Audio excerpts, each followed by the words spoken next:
नमस्कार दोस्तों, स्वागत है आपका मिड सुपरविजन की एक और नई वीडियो में। आप सभी जानते हैं कि India officially second wave of corona virus से गुजर रहा है। तो क्या भारत में सेकेंड लॉकडाउन देखा जाएगा, या फिर इससे भी बड़ा सवाल यह है कि क्या लॉकडाउन काम भी करता है और क्या देश को इसकी जरूरत है, और कैसे देश में एकदम से यह सेकेंड वेव अनएक्सपेक्टेडली स्टार्ट हो गई। आइए जानने की कोशिश करते हैं आज की वीडियो से। अगर आपने अभी तक चैनल को सब्सक्राइब नहीं करा है तो चैनल को सब्सक्राइब करें और बेल आइकन पर भी हिट करें ताकि आपको हमारी आगे आने वाली वीडियोस के नोटिफिकेशंस मिलते रहें। हम सभी ने देखा कि second wave of corona virus में केसेस बड़ी तेजी से बढ़ने लग गए। अगर आप कंपेयर करोगे पिछले साल की फर्स्ट वेव से तो आपको दिखेगा इस साल का सेकेंड वेव का कर्व और भी ज्यादा तेज से आगे बढ़ रहा है। लेकिन अगर हम बात करते हैं डेथ रेट्स का, तो सेकेंड वेव में उतने डेथ रेट्स नहीं है जितने फर्स्ट वेव में थे, यानी कि डेथ रेट्स कम है। तो क्या यह कहा जा सकता है कि सेकेंड वेव कम डेडली है? बट एक्सपर्ट्स के अनुसार ऐसा कंक्लूजन पे कूदना गलत होगा। इस पॉइंट ऑफ टाइम यह कहना बिल्कुल गलत होगा, क्योंकि हमेशा 2 या 3 हफ्ते का डिले होता है नंबर ऑफ केसेस और नंबर ऑफ डेथ्स के इंक्रीज होने में। एक और फैक्ट की बात यह है कि 84% ऑफ केसेस सिर्फ 8 स्टेट्स में ही देखने को मिले हैं सेकेंड वेव के। तो पूरे देश भर में अभी तक सेकेंड वेव का असर इतना नहीं दिखा है जितना इन 8 स्टेट्स में दिखा है। लेकिन अब सभी के माइंड में यह सवाल उठ रहा है कि अचानक से सेकेंड वेव कहां से आ गई। सितंबर 2020 के बाद यूएस और यूरोपियन कंट्रीज में सेकेंड वेव की शुरुआत हुई और अभी वे थर्ड वेव के मिडिल में हैं। लेकिन बात करें अगर इंडिया की, तो सितंबर 2020 के बाद केसेस धीरे धीरे बहुत कम होने लगे और आने वाले 5 महीने तक बहुत तेजी से डिक्लाइन हुए। अब ऐसा क्यों हुआ, इसका कोई क्लियर कट आंसर नहीं है, लेकिन हमारे पास साइंटिस्ट के द्वारा बताए गए पॉसिबल रीजन है इसके पीछे। पहला पॉइंट यह है कि इंडियंस की इम्यूनिटी नेचुरली बहुत स्ट्रांग है। इंडिया के अंदर ज्यादा साफ सफाई भी नहीं है as compare to other countries. तो इंडिया में मलेरिया, टाइफाइड और डेंगू जैसे डिजीजेस काफी कॉमनली देखे जाते हैं। इसलिए कुछ साइंटिस्ट के अनुसार यह रीजन हो सकता है केसेस के डिक्लाइन होने का। दूसरा रीजन एक्सपर्ट्स के अनुसार था इंडिया का क्लाइमेट। इंडिया में ज्यादातर ह्यूमिडिटी और गर्मी रहती है और वायरस ठंडी कंट्रीज में ज्यादा आसानी से सर्वाइव कर पाता है। तीसरा रीजन एक्सपर्ट्स के द्वारा यह था कि इंडिया में ज्यादातर यंग पॉपुलेशन है, इसी कारण भी डिक्लाइन ऑफ केसेस देखा गया। अगला रीजन यह था कि लोगों ने इंडिया में मास्क के रूल्स बहुत अच्छे से फॉलो किए, जिसके कारण रेट्स डिक्रीज भी हुए।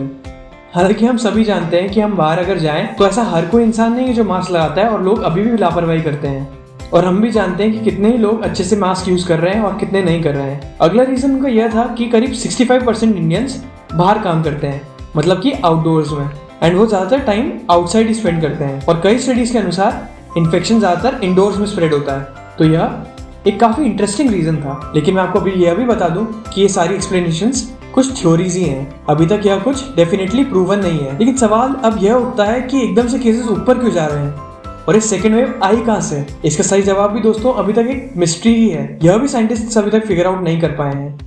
इस पर भी कुछ थ्योरीज आई हैं, जिसमें से एक है कि लोग बहुत केयरलेस बन गए हैं। लोगों ने सोशल डिस्टेंसिंग मेंटेन करना बंद करा है, लोगों ने मास्क लगाने भी बंद कर दिए हैं, इसलिए अब केसेस बहुत तेजी से बढ़ रहे हैं। और हाँ, हम कुछ हद तक मान भी सकते हैं कि लोग कुछ ज्यादा केयरलेस हो चुके हैं, क्योंकि हम बाहर देखें तो लोगों के बीच उतना डर नहीं बचा है और लोग अभी भी केयरलेसनेस दिखा रहे हैं। दूसरी थ्योरी यह है कि इस वायरस में एक म्यूटेशन है, और इस रीजन को मैं ज्यादा प्रेफर करता हूँ as compare to the previous reason. आपने यूके और साउथ अफ्रीका वाली म्यूटेशन के बारे में बिल्कुल सुना ही होगा, लेकिन अकॉर्डिंग टू सम साइंटिस्ट इस वायरस की कुछ अलग टाइप की म्यूटेशन हुई है इंडिया के अंदर, और इंडिया वाली यह म्यूटेशन पूरे देश भर में फैल रही है धीरे धीरे।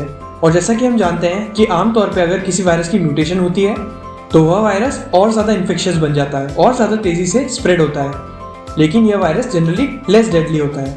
लेकिन हम सभी जानते हैं कि इंडिया में अब एक सेकेंड वेव आ चुकी है कोरोना वायरस की। अब हमारे मन में क्वेश्चन उठता है कि इसके रिस्पॉन्स में क्या करें हम। कुछ लोग सजेस्ट करते हैं कि इंडिया में एक सेकेंड लॉकडाउन लगा देना चाहिए। अब सवाल यह भी उठता है कि क्या लॉकडाउन सक्सेसफुल हुआ है? आइए कुछ फैक्ट्स को देखते हैं।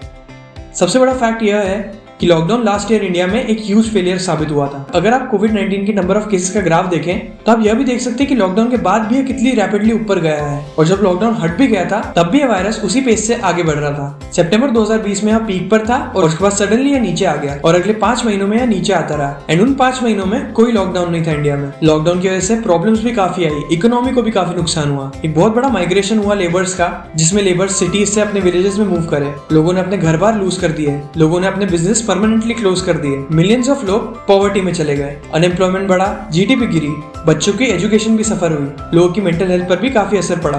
अब कुछ लोग कहेंगे कि इंडिया में लॉकडाउन प्रॉपरली इंप्लीमेंट नहीं हुआ था इसलिए यह फेल हुआ। बाकी डेवलप्ड कंट्रीज में जब यह अच्छे से इंपोज हुआ तो वहाँ काफी इफेक्टिवनेस देखी गई और केसेस भी कम हुए। ये बात कुछ हद तक सही भी है। अब इनके अलावा काफी लॉकडाउन के पॉजिटिव इफेक्ट्स भी देखे गए थे। लॉकडाउन के कारण एयर क्वालिटी इंडेक्स बढ़ा, हिमालयन रेंजेस 30 साल के बाद दिखने लगी, ट्रैफिक रिड्यूस हुआ, एयर पॉल्यूशन भी काफी कम हुआ, वाटर बॉडीज का पानी काफी क्लियर हुआ, ताजमहल भी पॉल्यूशन फ्री होने लगा, वाइल्ड लाइफ और नेचर पर भी काफी इसका पॉजिटिव इम्पैक्ट देखा गया। बात करें हम अगर म्यूटेशन की, तो म्यूटेशन एक ऐसी चीज है जो धरती पर कंटिन्यूसली होती रहती है। हर लिविंग ऑर्गेनिज्म के अंदर इस पृथ्वी पर म्यूटेशन होता रहता है। इंसानों, जानवरों, पेड़ पौधों और वायरस सभी में म्यूटेशन देखा जाता है। इनफैक्ट म्यूटेशन एक ऐसी चीज है जिसके बिना इवोल्यूशन आ ही नहीं सकता।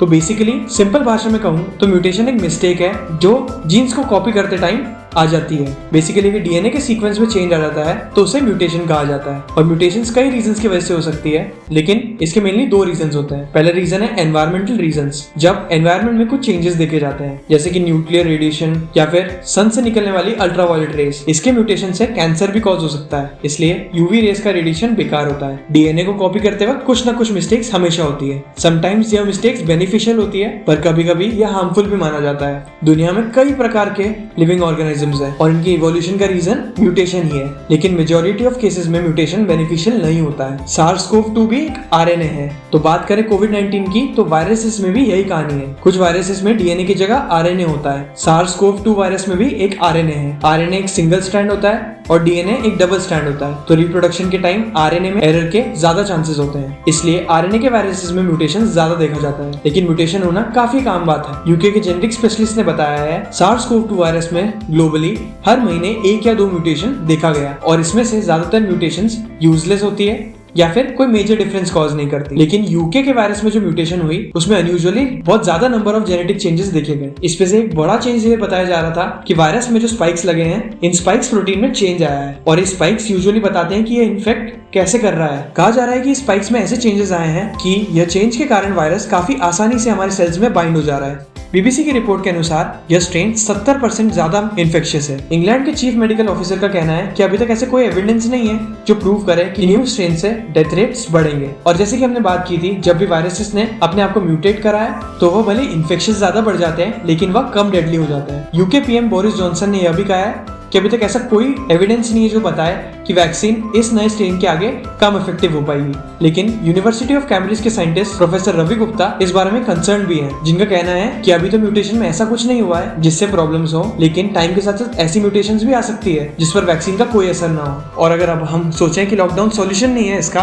तो फिर क्या है? तो सॉल्यूशंस है वो सारी स्टेप्स जो कि प्रिकॉशनरी स्टेप्स हैं, जैसे कि रेगुलरली अपने हाथों को धोना, सोशल डिस्टेंसिंग मेंटेन करना, मास्क को प्रॉपरली पहनना, इसके अलावा वैक्सीनेशन की स्पीड को बढ़ाना, क्योंकि वैक्सीनेशन एक बहुत अच्छा सॉल्यूशन है काफी डिजीजेस के अगेंस्ट। सरकार हॉस्पिटल्स को प्रिपेयर करे, नंबर ऑफ हॉस्पिटल बेड्स बढ़ाए। इन सारे सॉल्यूशंस को इम्प्लीमेंट करने से लोगों की बेरोजगारी भी नहीं बढ़ेगी, लोगों के बिजनेस भी बंद नहीं होंगे और ना ही किसी की मेंटल हेल्थ सफर होगी। ओवरऑल सरकार जो भी नए नियम कानून बनाए वो कंसिस्टेंट हो। सरकार को माइंड में नेगेटिव और पॉजिटिव इफेक्ट्स दोनों रखना चाहिए कोई भी डिसीजन बनाने के पहले। इन सभी रूल्स में कंसिस्टेंसी रखी जाए। तो आज की वीडियो में बस इतना ही। अगर आपको वीडियो अच्छा लगा और आप हमारी बातों से सहमत भी हैं तो वीडियो को लाइक करें, शेयर करें और चैनल को भी सब्सक्राइब करें। बेल आइकन पर क्लिक करें ताकि आपको हमारी आगे वाली वीडियो की नोटिफिकेशंस मिलते रहें। मिलते हैं अगली वीडियो में एक और अच्छे टॉपिक के साथ। तब तक के लिए धन्यवाद।